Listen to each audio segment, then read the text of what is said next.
Hello guys, good morning po. Kevin. Good morning po. Sana po ay nasa magandang kalagayan po tayo lahat ngayon. Ngayon guys ay napakasaya po nitong ating mission na to dahil nga po masusolusyonan na ho natin ang kalagayan po ni Tatay Freddy. So pupunta nga ho kami ng DSWD para po makahingi po ng payo o ano po ang pwedeng mas tamang gawin po para po kay Tatay Freddy, no? Maya-maya po ay mabigyan po namin kayong update.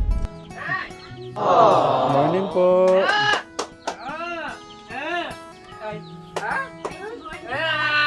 Morning po. Tara na po. Sino po maiiwan sa kanila? Okay. Alis muna kami, no? Okay. Bye-bye. Alis muna kami, no? Okay. Maligo ka na naka. O, ligo daw, ligo. So, kumusta po yung umaga, nanay? Ay, masaya po. Oo. So, nanonumbalik na ho ba yung pagtibok-tibok? Ay? Masaya po ako na nakakatawa po kayong ganun. So, yan. Kasama na natin si nanay. Good morning ka, Kuya Ben. Morning po, Nay. Morning din. Sana maging matagumpay po itong aming lakad ngayon, guys, no? So, mamaya guys, update po namin kayo. Kung ano man po ang napagkasunduan o sa bagay, ma-check pa ho natin, no? Kung ano po yung magagawa po ng ating DSWD. Pero sabi po ni Kuya Tek Lito, kung hindi ho matutulungan o magagawa ng paraan dyan, ay welcome na welcome po siya kay Kuya Lito. Ano po masasabi nyo kay Kuya Tek Lito?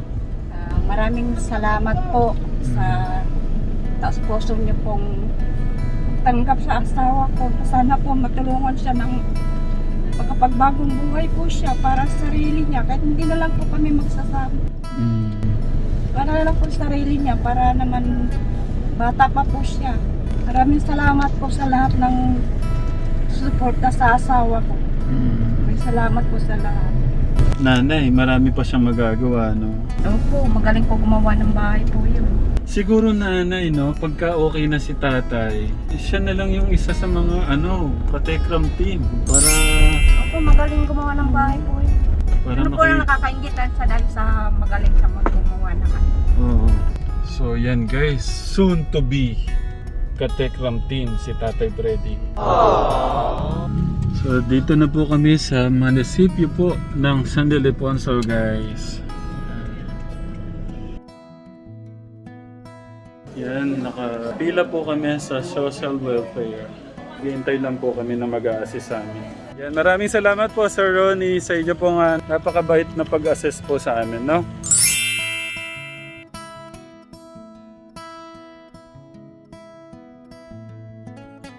Ako po ay nagpapasalamat sa ating pong Mayora Carla Galvestan sa inyo pong mababait na staff.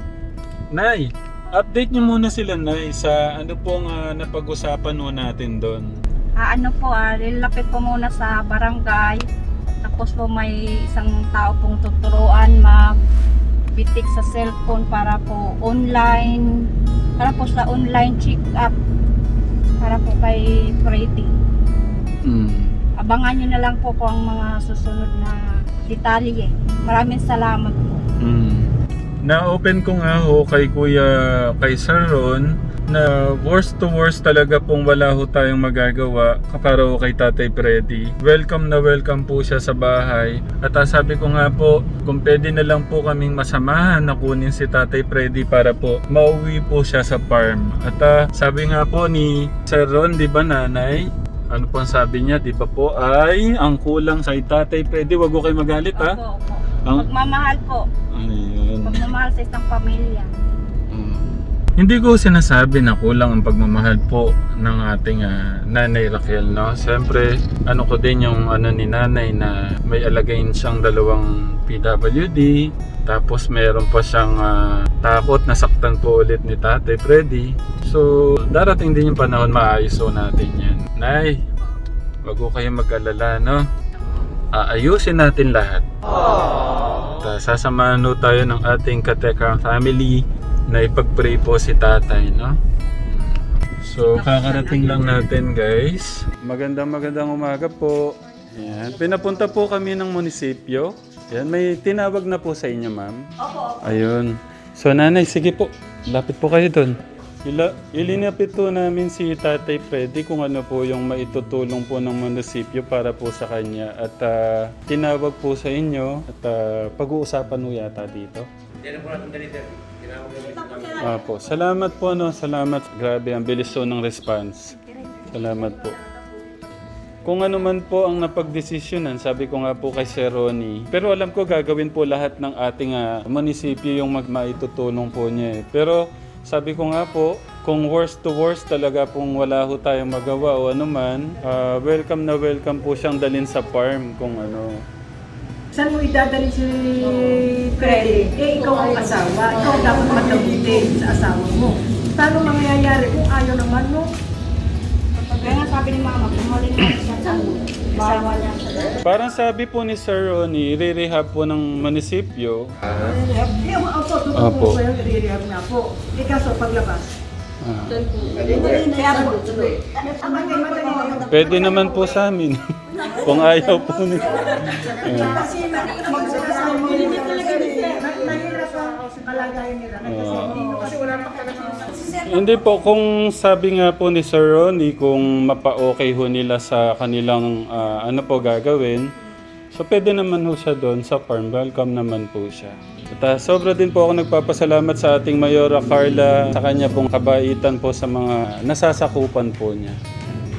Ay, advance mo na Nanay Raquel, yung pasasalamat sa ating Mayora. Magandang umaga po, magandang tanghali po, Mayora. Maraming salamat po sa taos-puso niyo pong pagtanggap sa amin, sa inyo pong tanggapan sa munisipyo po at sa barangay po. Maraming salamat po, belated po, Happy Valentine's. Binati pa talaga si Mayora. So yun, kasama na po natin ngayon, siyempre, si Nanay Raquel, si Ma'am Rufa, and si Ma'am Kim po. Yan, maraming salamat po ha. At babalik po tayo ngayon sa munisipyo para po makausap po natin si Sir Ronnie ulit. Guys, may trivia ho tayo.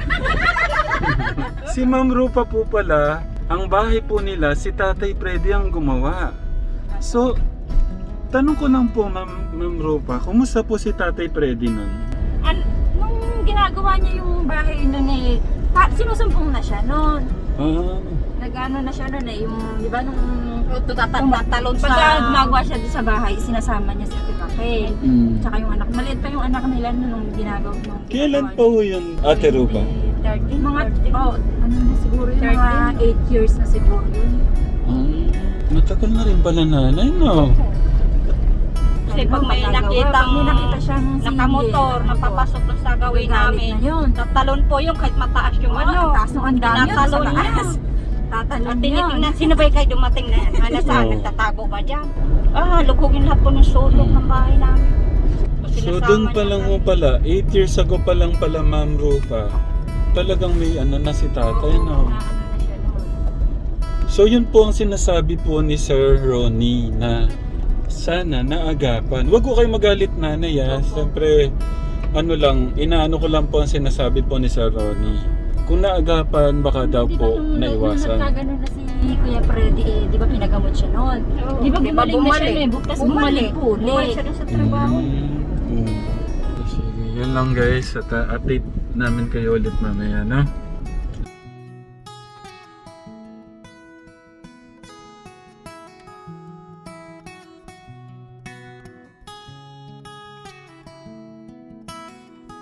Yan guys, kasama na po natin si Sir Ronnie tsaka po si Ma'am para po makausap po ni Sir Ronnie si Tatay Freddy. Kaso ayaw po magpa-video ni Sir Ronnie. Nahiya po siya.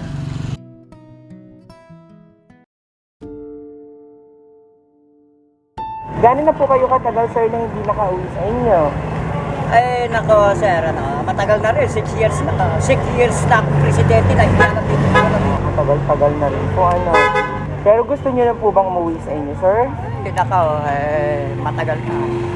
Gusto niyo na po umuwi? Oo, kailangan ko dala ko yung baril ko sa mga gamit ko. Ba't may baril po ba kayo, sir? Baka sakaling bigyan eh. Freddy Navarro Dancel po kayo? Ako, nabaro ako sa nanay ko. Opo. Ano po birthday niyo, sir? Abay, December 4, 1972. Okay. Ano po, sir, natapos ninyo? Ay, hindi ako nag-aral.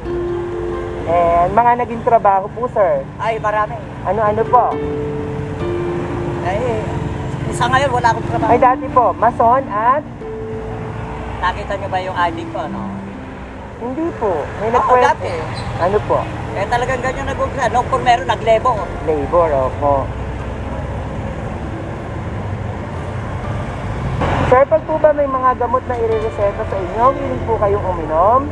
Eh, nako, Kung para sa ikagaya eh, ako na lang manghihingi kay ma'am kung meron. Opo. Doon, sa gawa ng ingredients ako manghihingi. Sir, okay lang, pipicturean kita. Na, paano? Pipicturean lang po kita sa cellphone. Ay, paano? Baka iipit mo sa computer. Hindi po. Palipad-lipad po ba kayo, sir? Matagal na ako. Wala naman po kayong nararamdaman. Wala na ba? Makate. Eh, puro libre ko. Opo. Ano, baka gusto ko pang makita ang katawan ko kung may sugat o wala. Kaya, total, tinatalong mo na rin ako, ano? Opo. Pagka may nakita kang helicopter, ano, at saka tangke, itanong mo kung sino ang makasama. Yung baka mong nakaupo ron, yung nagwawalis doon, ano, pakisuyo lang, ano. Opo. Sir, yung mga anak niyo, sir, kilala niyo naman po. Eh, ba't hindi ko bakit kilala? Ano naman po? Ay, hindi ko lang alam kung buhay pa. Ay, pa po. Ilan po anak niyo, sir, sa pagkakaalala niyo? Ay, pito yan. Ito, tama. Eh, yung asawa niyo po. Baka may asawa na. Maganda nga, may asawa na. Paano kung wala naman pong asawa? Abay, wala na akong pakialam sa kanya. Pakisamahan niya ilahin. Bakit po wala na kayo, sir, pagkailam? Ayoko na. Ayaw mo na. Paano kung sinanay na alagaan kayo? Abay, ayoko. Ayoko na. Ano ang tao? Bakit pilitin ko pagka ayaw na eh? So, sir, maraming salamat po sa oras niyo. Gobyerno tayo, bagong gobyerno na tayo ngayon. Ano? Salamat po. Ano, i-discard mo ako tumama sa dayday-duday unload ng outlet. Ano? Bagong gobyerno na tayo ngayon. Welcome. Ano? Opo. Sige po, kumain na po kayo. Hindi, talagang ganun lang ako magsalita. Parang galit, ano? Opo, Humihingi na rin ako ng puwan. Ayaw ko nang hindi ko